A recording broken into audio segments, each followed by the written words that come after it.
the bread and butter program for the weightlifting team. It's a 9-session a week program. We hit 2 sessions Monday, Wednesday, Friday, 1 session Tuesday, Thursday, Saturday.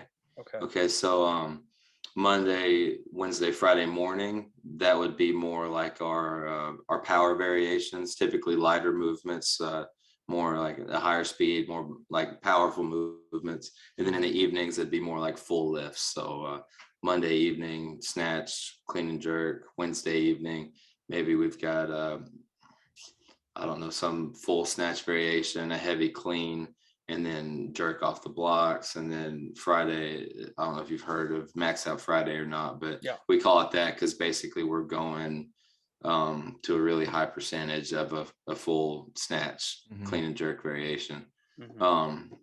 Tuesday, Thursday, Saturday are sort of different, but I would call them more like skill days.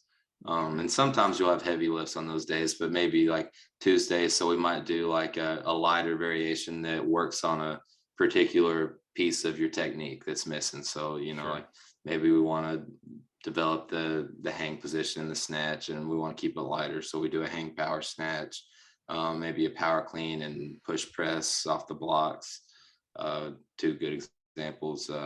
Thursday usually is lighter than even Tuesday because we have our heavy lifts on Friday. But Saturday it's tough because we come after our Max Out Friday sessions, we come in Saturday morning, it's our heavy strength work. So usually our hardest squat workout is always Saturday morning. Morning? Right after, Like 10, 11. Yeah. Okay. And Sunday off. So. Okay, Sunday is off. Okay. Okay. Yeah. Sunday's the Lord's Day. That's really awesome because I remember my first couple months at Westside. I remember Lou telling me if you want to make it to the top, you have to train at least 8 times a week. Yeah. And you hit 9. That's great. Well, when you think about a strength sport, you know, you have your strength training, but you also have to practice your sport as well, right? So, you know, for a football team, nobody bats an eye at, you know, hitting the field 6 sessions a week and then hitting the weight room 4, right? That's 10 workouts. So it's got to be the same way. And even though it's a little more repetitive, maybe more mundane because you're at the gym every single time and you're doing the movements every single time, there is different points of attack, I'd say, for each movement and each day. So that's kind of how I explain it to people that are more familiar with athletics than in our realms. No, sure. Yeah. Those evening sessions, so you say you're snatching and clean and jerking in the same session or just one or the other? Typically every session will have at least 2 weightlifting pieces. So a snatch variation, a clean or jerk variation. Sometimes if clean and jerk are split out, it might make it up to 3 variations. It definitely depends on what part of our training season we're in as to how much we're doing and how much variation. And I mean, depending on how close we are to competing, our number of squat sessions changes also. So during our volume cycles, we do all the weightlifting, but also I think on 7 out of the 9 sessions, we have squats.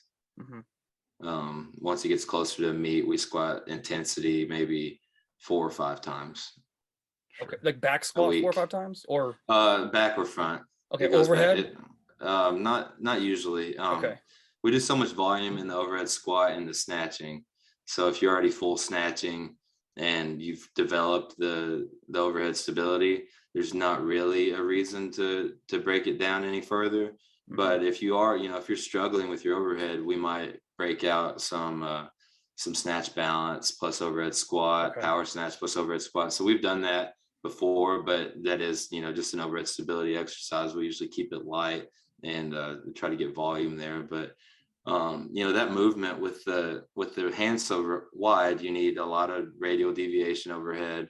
The shoulders are sort of at a disadvantageous position. So you do, you know, you chew through your shoulders and wrists.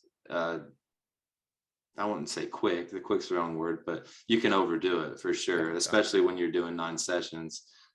So you just have to pay attention to how much of that overhead snatch volume you're doing, overhead jerk volume you're doing. And it's hard to balance, you know, any program, but Certainly in the weightlifting as well, you have to really pay attention to what you're asking.